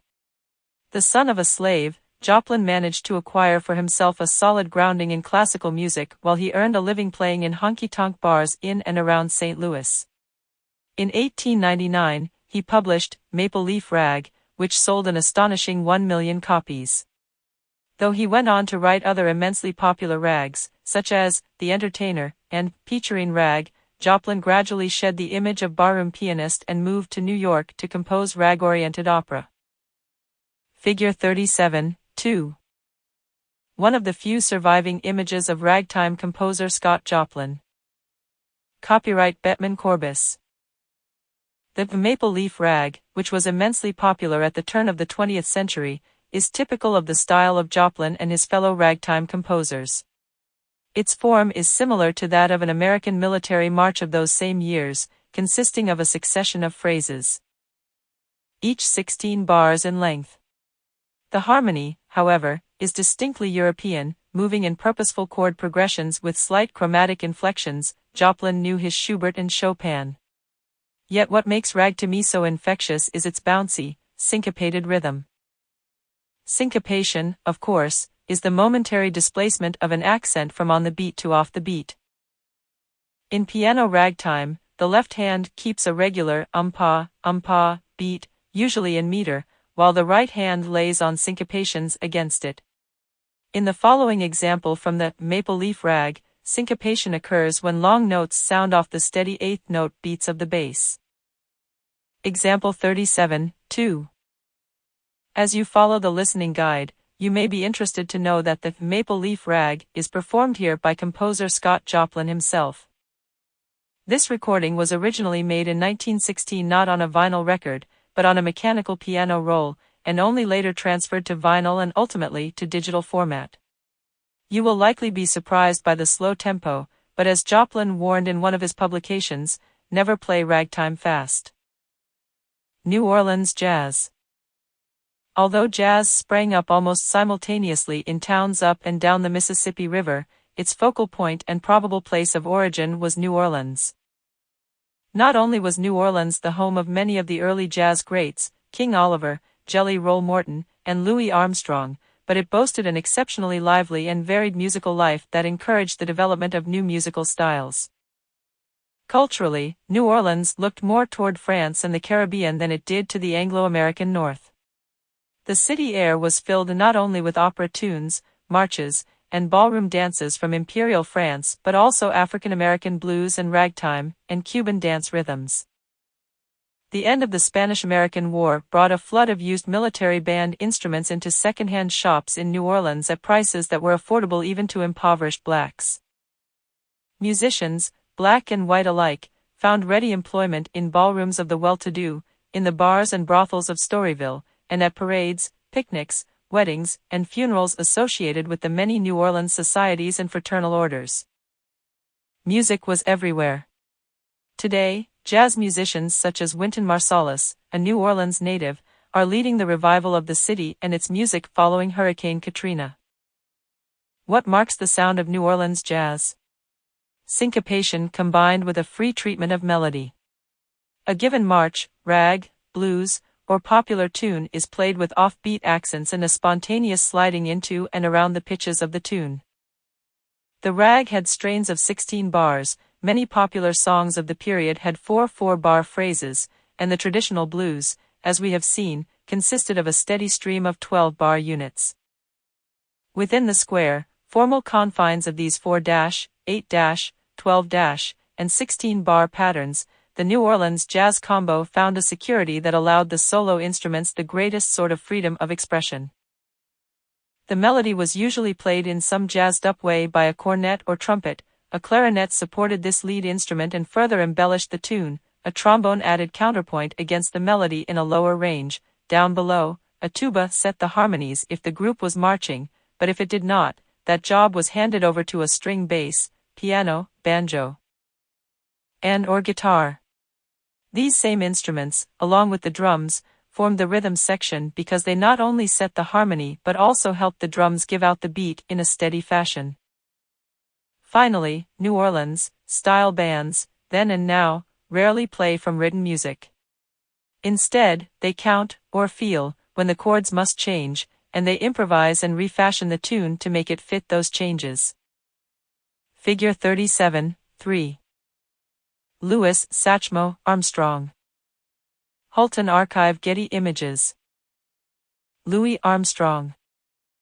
When the brothels and gambling houses of the red light district of New Orleans were closed by the U.S. government in 1917, many places of employment for jazz musicians disappeared. Performers began to look elsewhere for work, in New York, Chicago, and even Los Angeles. One of those who eventually made his way to Chicago was Louis Satchmo Armstrong. Armstrong was born in New Orleans in 1901, and in 1923, he followed his mentor, King Oliver, to Chicago to join the latter's Creole jazz band. By this time, Armstrong was already recognized by his peers as the best jazz trumpeter alive. He soon formed his own band in Chicago, the Hot Five, to make what was to become a series of landmark recordings. When the vogue of classic New Orleans style jazz gave way to the sound of the swing band around 1930, Armstrong moved to New York, where he played as featured soloist, a number of large bands. He was an early practitioner of scat singing nonsense syllables in jazz style, and eventually became known as much for the gravelly sound of his voice, in songs such as Hello Dolly and Mac the Knife, as for his trumpet playing. His last years were spent in almost continual travel, sent around the world by the U.S. State Department as Ambassador Satchmo. He died at his home in Queens, New York, in 1971. Although cut in Chicago, Armstrong's early discs are classics of New Orleans style jazz. The tune Willie the Weeper was recorded by Armstrong's expanded band, the Hot Seven, in 1927 in Chicago. As to who composed the piece, we'll never know. Like much folk music and African American music in particular, Willie the Weeper was worked out by the entire group, following two basic chord progressions, the first in a major key, the second in a minor one. Certainly, none of Willie the Weeper was ever written down in musical notation. As Armstrong's drummer, Baby Dodds, said, "We weren't a bunch of fellows to write down anything." Instead, they relied on head arrangements, a combination of oral memory and spontaneous improvisation, in which each member of the group took his turn as soloist. Here the tune in major is 16 bars long, while the contrasting one in minor lasts 8 bars. In a jazz piece of this sort, each presentation of the tune is called a chorus, whether played by a soloist or the entire ensemble. The underlying chord progressions and the outline of the melody provide a framework for the spontaneous improvisations of the players during each chorus. Call it what you will, precision abandon, bonded independence, controlled chaos, the joyful exuberance of these extraordinary musicians cannot be denied.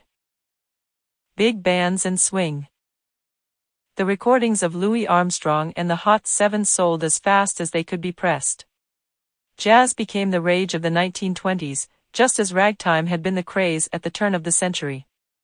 It was, in the words of novelist F. Scott Fitzgerald, the jazz age. So popular had jazz become that it was now performed in ballrooms, large dance halls, and movie theaters, in addition to the smaller bars and supper clubs where New Orleans style jazz had its home. And just as the small supper club gradually gave way to the ballroom, so, too, did the small jazz combo cede pride of place to the big band, to be heard above the stomping and swaying of many hundreds of pairs of feet. An ensemble larger than the traditional New Orleans combo of 5 or 7 players was needed. Thus was born the big band era, the glory days of the bands of Duke Ellington, Benny Goodman, Count Basie, and Glenn Miller. Figures 37:4 and 37:5. Duke Ellington and his big band in 1943. Unlike other band leaders of this time, Ellington was as much a composer and arranger as he was a performer. Benny Goodman, the king of swing, during a radio broadcast in the early 1940s. Copyright Bettman Corbis. Rex Hardy Jr. Time Life Pictures Getty Images. Though not big by the standard of today's marching band, the big band of the 1930s and 1940s was at least double the size of the New Orleans style jazz combo. In 1943, for example, Duke Ellington's orchestra consisted of 4 trumpets, 3 trombones, 5 reed players, plus a rhythm section of piano, string bass, guitar, and drums, a total of 16 players. Most big band compositions were worked out ahead of time and set down in written arrangements called charts. The fact that jazz musicians now for the first time had to play from written notation suggests a desire for a more disciplined, polished, orchestral sound. The addition of a quintet of saxophones gave the ensemble a more mellow, blended quality. The new sound has little of the sharp bite and wild syncopation of the earlier New Orleans style jazz. Rather, the music is mellow, bouncy, and flowing. In a word, it swings. Swing, then, can be said to be a popular style of jazz played by a big band in the 1930s and 1940s. The recent revival of swing dancing shows that an elegant dance style that is distinctly jazzy can enjoy enduring popularity. A jazz and folk synthesis, George Gershwin's Porgy and Bess. jazz, classical, opera, Broadway, folk, George Gershwin could compose it all. Gershwin was born to Jewish immigrant parents, Rose and Morris Gershowitz, in New York on September 26, 1898. His mother did what many upwardly mobile middle-class matrons then did in America. She bought her family an upright piano on an installment plan. But of all the family members, only young George could play the instrument, picking out every sort of rag, march, and show tune by ear. Soon he was taking formal lessons in classical music, studying Mozart, Chopin, and Debussy. By the age of 15, music had become Gershwin's life, so he quit high school and took a job as a song plugger in Tin Pan Alley, earning $15 a week. In 1919, Gershwin stopped plugging the music of others and began to promote his own. With his hit song, Swanee, he became both rich and famous at the age of 21. Figure 37, 6. George Gershwin. Copyright Lebrecht Colorizer AL. But Mother Gershowitz had not wasted her money on classical piano lessons, for during the 1920s, son George increasingly turned his attention to traditionally classical genres. In 3 large-scale orchestral compositions, he created something called symphonic jazz, a fusion of jazz styles with the idioms and forms of classical music. Later, in 1935, he extended this fusion of jazz and classical to the genre of opera with Porgy and Bess, best known for its signature song, Summertime. Porgy and Bess centers around aspects of African American life in a fictitious section of Charleston, South Carolina, called Catfish Row. Throughout the opera, Summertime functions as a musically day fixe, a tune that just won't go away. It sounds first and most memorably as a lullaby that Clara sings to her child, then as a counterpoint during the explosive craps game, and it is reprised in Acts 2 and 3. The folk elements include the suggestion of a pentatonic scale, the absence of a leading tone, and perhaps the minor mode as well.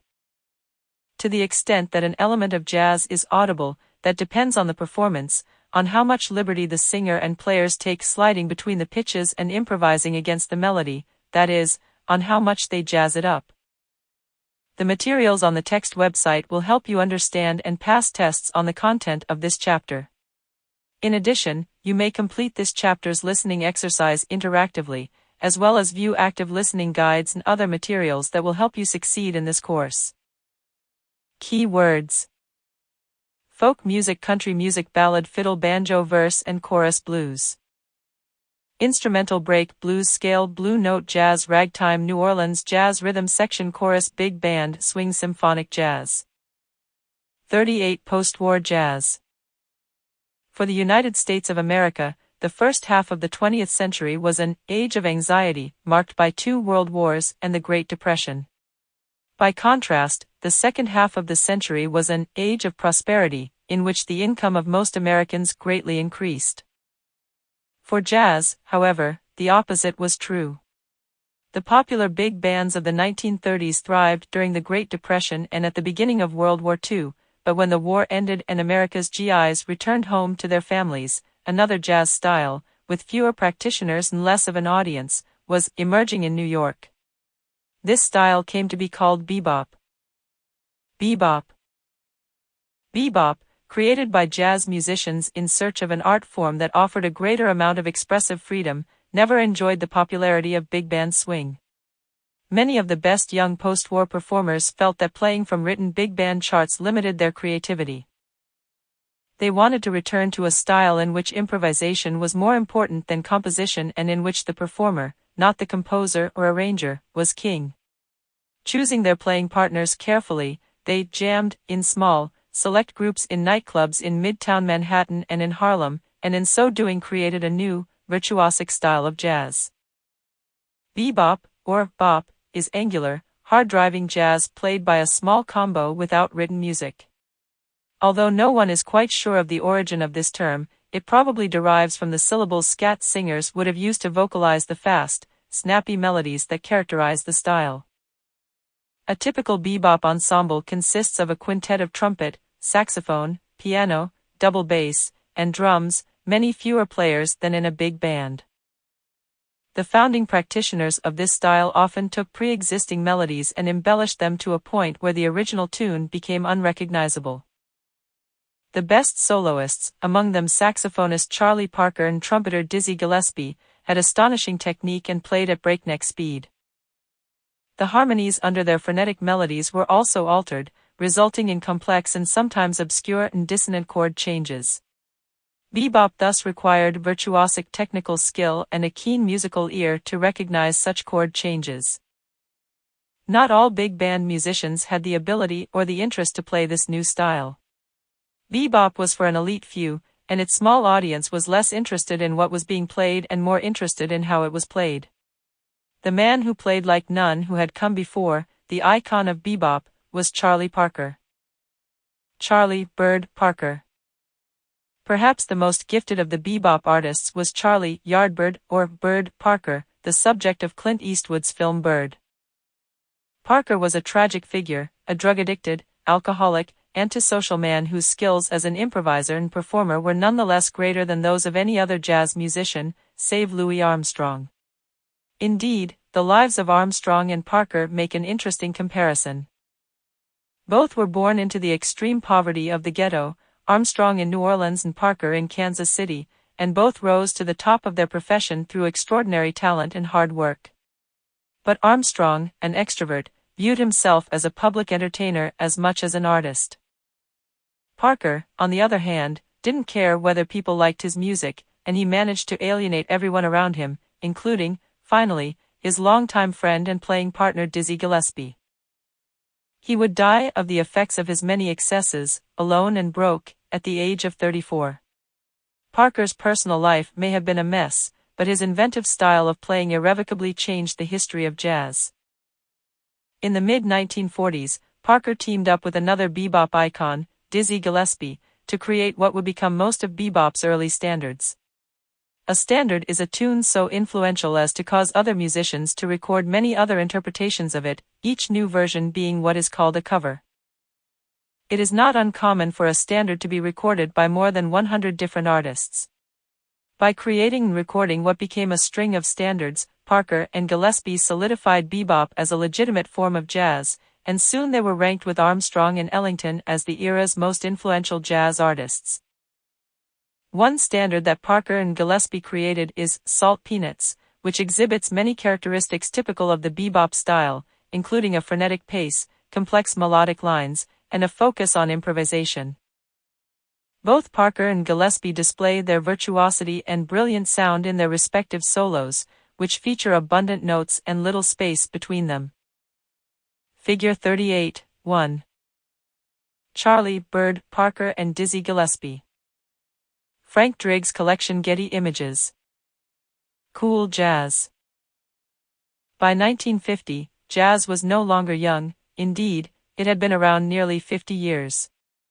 Moreover, by mid-century, one could no longer speak of jazz and refer to one specific style. The general term jazz might refer to one of three subgenres: New Orleans, style jazz, swing, or bebop. Bebop was at the forefront, but it was not loved by all. With its fast tempos and biting attacks, bop was almost too hot to handle. An immediate reaction appeared in the form of cool jazz, which sought to soften bebop's hard-driving sound with a more relaxed feel and less frenzied solos. Musicians would continue to experiment, and soon other jazz styles would be developed and gain stature as valid forms of jazz, including modal jazz. In the 1950s, free jazz, in the 1960s, and fusion, in the late 1960s and 1970s. The pioneer of three of these styles was trumpeter Miles Davis. Miles Davis. Miles Davis was born in St. Louis, the son of a well-to-do dentist. He took up the trumpet at age 13 and 2 years later was already playing professionally. In 1944, he moved to New York to be near his idols, Charlie Parker and Dizzy Gillespie. Naturally, Davis at first emulated their intense, angular style of bebop. But Davis's own, more mellow voice became audible in a series of recordings he made in New York in 1949, 1950, later gathered into an album called Birth of the Cool. In brief, cool jazz rejects the aggressive style of bebop. Instead, it emphasizes lyricism, lower instrumental registers, moderate tempos, and quieter dynamic levels. Davis was not the only exponent of cool jazz. Jerry Mulligan and Dave Brubeck were among the many others, but he was by far the most influential. To hear the essence of the cool in jazz, we turn to the track Jeru from Davis's album Birth of the Cool.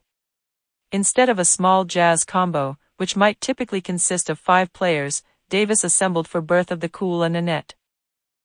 Tuba and French horn, unusual instruments for jazz, add sonic weight to the texture, giving the group a sound less like a handful of frenetic beboppers and more like a reserved big band orchestra. Moreover, the solos are distinctly less hot, less rapid, less intense. Instead of the high-pitched alto saxophone of Charlie Parker, we hear the deeper, smoother baritone saxophone of Jerry Mulligan. Similarly, instead of the flighty buzzing of Dizzy Gillespie's trumpet, we hear Miles Davis's lower, mellower tones. Davis preferred the cooler aesthetic of the instrument's lower registers. He knew he would not be able to compete with fellow trumpeter Dizzy Gillespie's brilliant sound and virtuosic lines, so he developed a softer tone and played with fewer notes and more space, thereby giving the music a more relaxed, airy feel. While many fans will claim a preference for Gillespie's or Davis's playing, it is impossible to say whether one of these great trumpeters was better than the other. Figure 38, 2.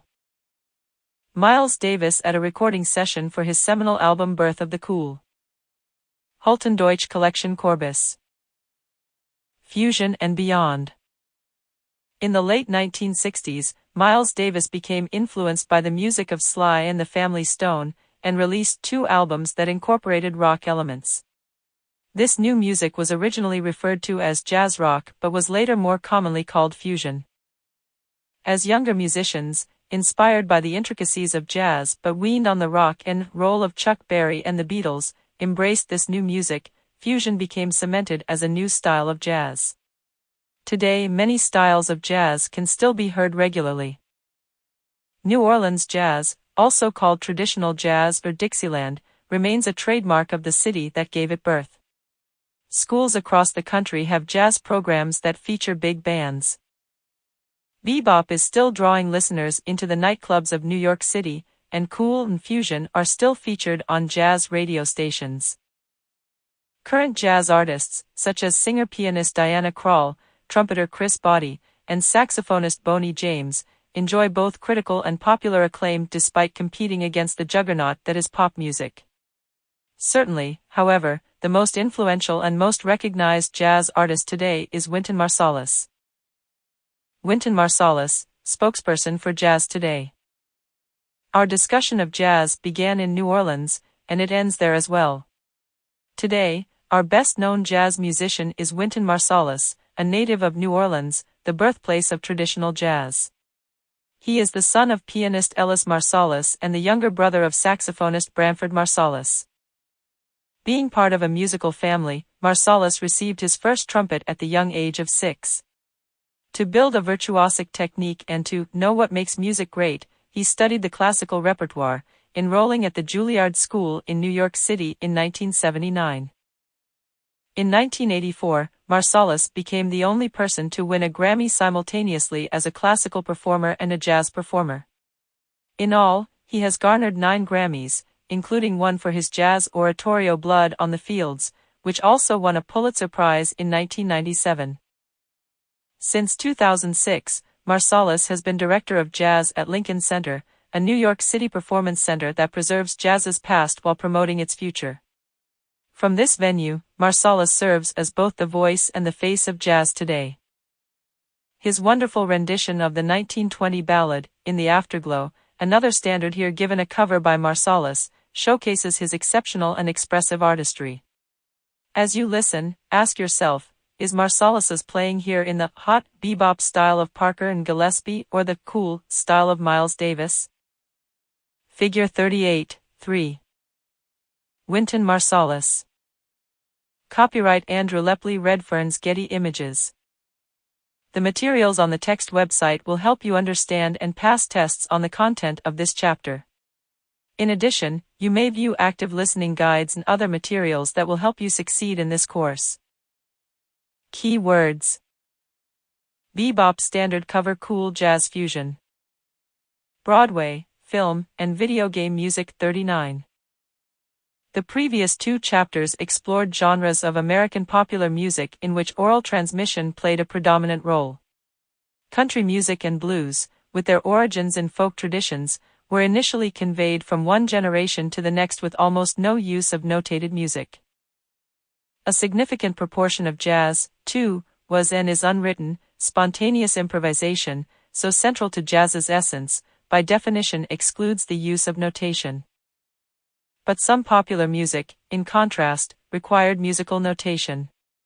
The parlor song, for example, which captured the fancy of mainstream America in the early 20th century, was published and sold as notated, printed music.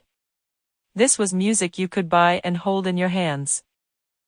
Imagine music before the phonograph, radio, and MP3 player. How would you hear the latest popular songs and choose the ones you liked?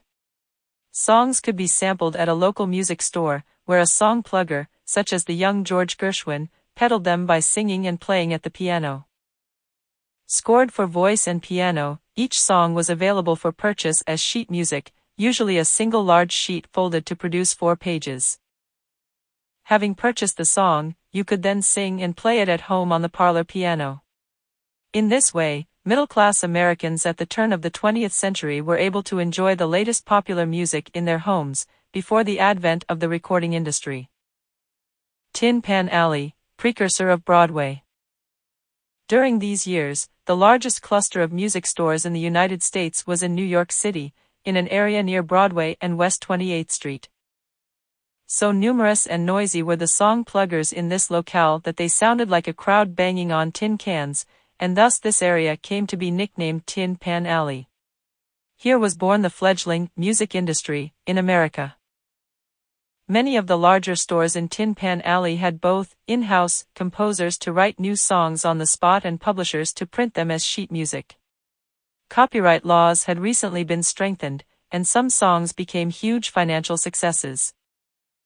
Charles Harris's After the Ball Is Over earned its publisher $25,000. Harry Von Tilzer's Only a Bird in a Gilded Cage sold 2 million copies in its first year, and George Gershwin's Swanee paid the then unknown composer $10,000 in royalties in its first year, this when the average annual family income was little more than $1,000. The most successful turn-of-the-century songsmith was Irving Berlin, who composed some 3,000 songs including God Bless America, White Christmas, and There's No Business Like Show Business. Indeed, the Tin Pan Alley song was linked geographically and commercially to the show business district of New York, which was then establishing itself just a few blocks up Broadway at 42nd Street. Figure 39, 1. Music stores in Tin Pan Alley in the early 20th century. George Gershwin got his first job at Jerome H. Remick and Company. At the bottom right, you can see a sign for William Morris, established in 1898 to publish music and book acts on what was to become Broadway. Today, the William Morris Agency represents actors such as Tom Hanks and Julia Roberts, as well as musicians including Sean Diddy Combs, Eminem, Fatboy Slim, Britney Spears, and Taylor Swift. Hulton Archive Getty Images. The Broadway Musical. The Broadway musical was a form of American popular musical theater that emerged shortly after 1900. A musical is based on a book that contains the lyrics. Most of the dialogue in a musical is spoken, but the emotional high points are sung. The earliest Broadway musicals were written by native-born Americans, most notably George M. Cohan and Jerome Kern.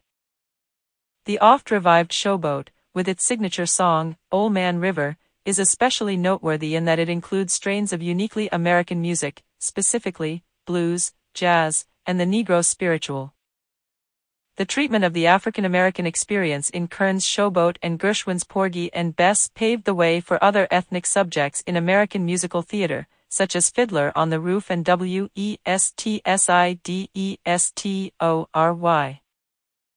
The collaboration between composer Richard Rodgers and lyricist Oscar Hammerstein marked the beginning of a golden era for American musical theater.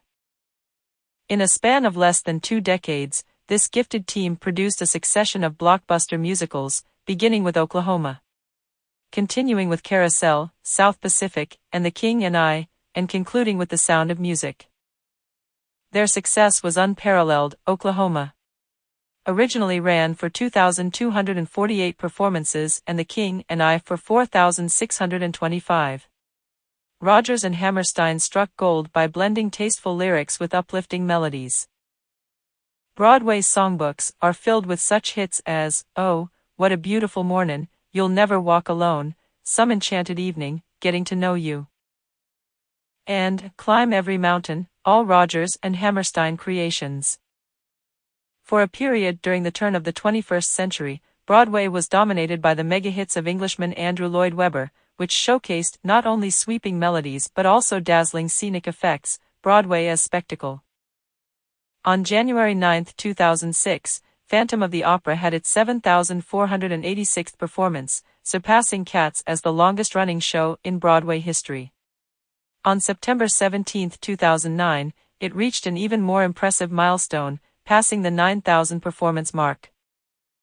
Phantom has a particularly alluring score that pays subtle homage to both Mozart and Puccini. The reigning British hit at the moment is Billy Elliot, the story of a boy who finds his true identity through dance. With a raw and rhythmic score by singer-songwriter and occasional musical theater composer Elton John, it garnered 10 Tony Awards in 2009.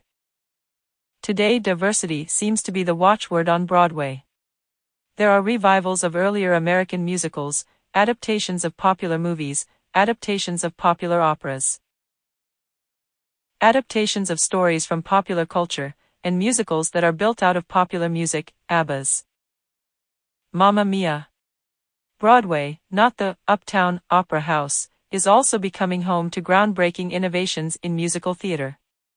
The hit musical Avenue Q, for example, an irreverent parody of contemporary youth culture in New York City, is performed mainly by puppets.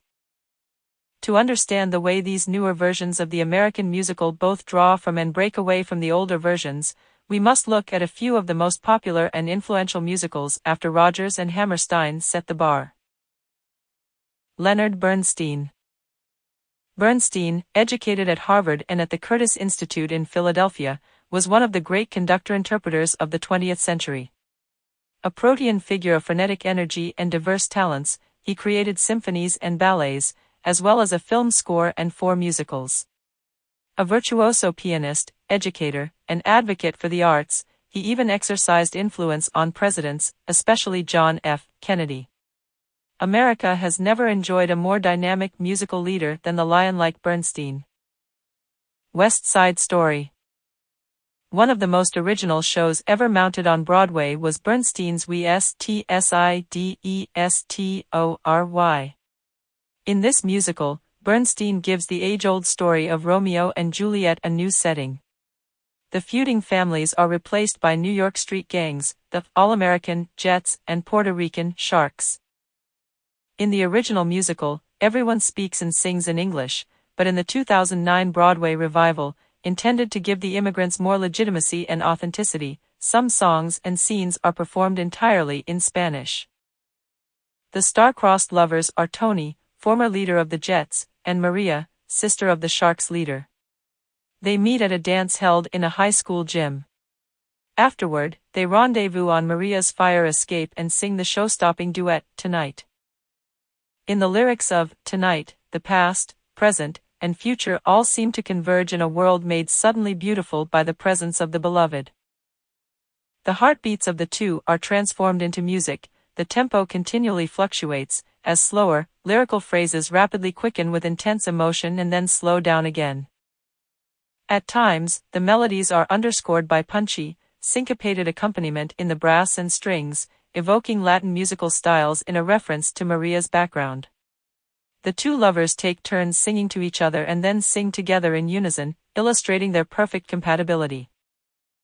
Like Romeo and Juliet, Tony and Maria may love each other with ardent passion, but they are destined for tragedy. At the end of the next day, Tony is killed after an ill-fated attempt to make peace between the gangs, leaving Maria to grieve over his body. Figure 39, 2. Natalie Wood in the role of Maria in the film version of Leonard Bernstein's West Side Story. Mirisch, 7 Arts United Artists The Coble Collection. Stephen Sondheim. Stephen Sondheim, though first gaining recognition as the lyricist for West Side Story, became a leading composer of American musical theater in his own right. A private student of both Broadway legend Oscar Hammerstein II and 12-tone classical composer Milton Babbitt, Sondheim had a talent for weaving the witty verbal utterances characteristic of good musical theater into the complex, intricate musical textures characteristic of symphonic music. He is widely credited with raising the quality of American musical theater in the late 20th century by seamlessly combining serious musical techniques with his own pithy style of poetry.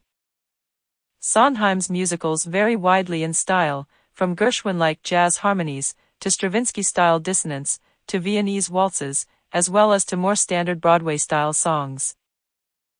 Sweeney Todd, the Demon Barber of Fleet Street. Although Sondheim is the creator of several important musicals, among them A Funny Thing Happened on the Way to the Forum and Into the Woods, one of his shows in particular, Sweeney Todd, the Demon Barber of Fleet Street, is touted as a musical masterpiece of operatic proportions. The book is based on a 19th-century sensationalist story of a demonic barber who cuts the throats of his clients and makes them into meat pies. Sondheim's version of the popular thriller is especially elaborate. It has been likened to opera and was successfully adapted for film in 2007. The 3-hour tragedy contains very little spoken dialogue, places great technical demands on the singers, and has a dissonant, classical music flavor in the score.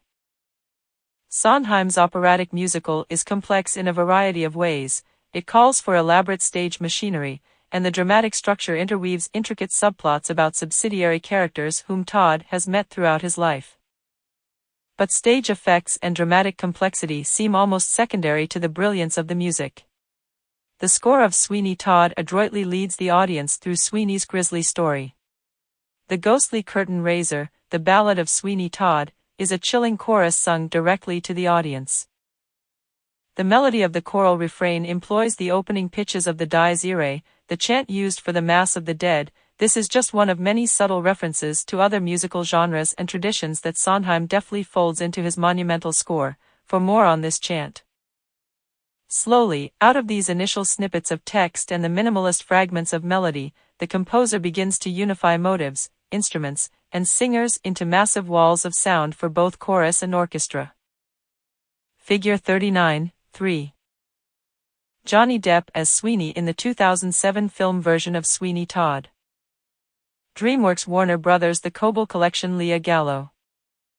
The early Broadway musical was often about romantic love, focusing on the problems of the proverbial American man in the street and his gal, both of whom just happened to live in New York.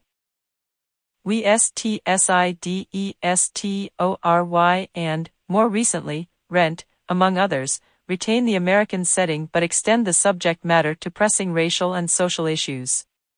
The subjects and sources of today's musicals, however, are global. Billy Elliot grows out of the history of mining strikes in Great Britain during 1984-1985, Fela. A celebration of the life of the influential Nigerian musician Fela Kuti, uses Afrobeat to create a new form of musical theater that draws on global traditions.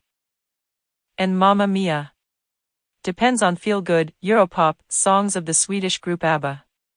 Appealing to audiences around the world, rather than only to those in New York, the modern musical has become yet another manifestation of musical eclecticism and globalization. Film music. Make a film version of a Broadway musical? Or make a Broadway musical out of a film? The frequency with which the two genres are transposed today suggests that they have many commonalities, not the least of which is the capacity of music to enhance the drama. Although we may not even realize it, a film's music can affect our emotions as much as or more than the pictures. For instance, one need only hear the ominous-sounding theme in the low strings in John Williams's score for Jaws to know that something terrible is about to happen. Or consider Bernard Herrmann's shrieking, stabbing string passage from the famous shower scene in Psycho. These archetypal movie themes have become musical symbols of impending doom in popular culture. But film music does more than simply stir the emotions. Music can also be the creative inspiration behind a film, as evidenced in Amy Mann's songs for Paul Thomas Anderson's Magnolia or Kevin Rennick's Up in the Air for a George Clooney film of that same name. In fact, music can contribute as much to a film as such key elements as cinematography, acting, and editing. Before examining in greater detail how one composer underscores the images and completes the soundtrack, let's look at a few of the different ways music has been used in film since the birth of cinema in the late 19th century. Classical music as film music. Artistic precedents for film music go back to the choruses of the ancient Greeks, but perhaps the closest relative to film music is opera. Overtures and other operatic scenes often served as the score for silent films. For instance, the orchestral score for D. W. Griffith's silent epic Birth of a Nation included, among other pieces, Franz von Suppe's Light Cavalry Overture, Carl Maria von Weber's Overture to Der Freischütz, and the Ride of the Valkyries, from Richard Wagner's Die Walküre. But only the biggest theaters in the biggest cities could afford to pay a full orchestra to play while the silent motion picture ran. Most theaters used a tone color, rich, multi-stop organ to supply the music. Classical music continued to provide the bulk of some film scores even decades after the talking motion picture had arrived. Sometimes it provided a complement to a new, originally composed score, as, for example, in the use of Rachmaninoff's music in David Lean's Brief Encounter and the startling placement of Johannes Brahms's violin concerto in Paul Thomas Anderson's There Will Be Blood. Several of Stanley Kubrick's films, 2001, A Space Odyssey, A Clockwork Orange, The Shining, and Eyes Wide Shut, have scores that are entirely based on pre-existing music. 2001, A Space Odyssey, the most famous of these films, is one of the best combinations of film narrative with pre-existing music in cinema. Here Kubrick reintroduced the powerful opening tones of Richard Strauss's Also sprach Zarathustra to a new audience while conveying the central theme of Friedrich Nietzsche's novel, the progression of prehistoric man, to man, and ultimately to a sort of Superman. Perhaps most famously, Milos Forman used nothing but the music of Mozart to enhance a fictionalized story of Mozart and Salieri in Amadeus. Contemporary eclecticism. For film music, the pendulum swings between serious and popular styles, just as it has for generations for the other arts. Beginning in the 1980s, the older, serious, symphonic approach to film music, using a large, string-dominated orchestra to play classical music or newly composed scores in a classical style, often yielded to a far simpler idea: simply score the entire film with existing pop music. Most successful film composers today, however, seek a middle ground. Danny Elfman, Thomas Newman, Howard Shore, and others have effected a balance between traditional orchestral writing and pop sensibilities. The success of their films, Batman, The Shawshank Redemption, the trilogy Lord of the Rings, using these two important musical idioms into a harmonious synergy suggests that the future of film music will be even more inspiring to listeners than it has been for the past century. John Williams, The Empire Strikes Back. Now let's examine in closer detail how the musical score works with the visual component and dialogue in a film, using the work of John Williams, arguably the most popular and critically acclaimed film composer of all time. Beginning with his work on Jaws, and continuing with Close Encounters of the Third Kind, the Star Wars trilogy, and E.T., Williams combined a host of influences, including the classical styles of Stravinsky and Copland, to re-energize the tradition of the symphonic film score.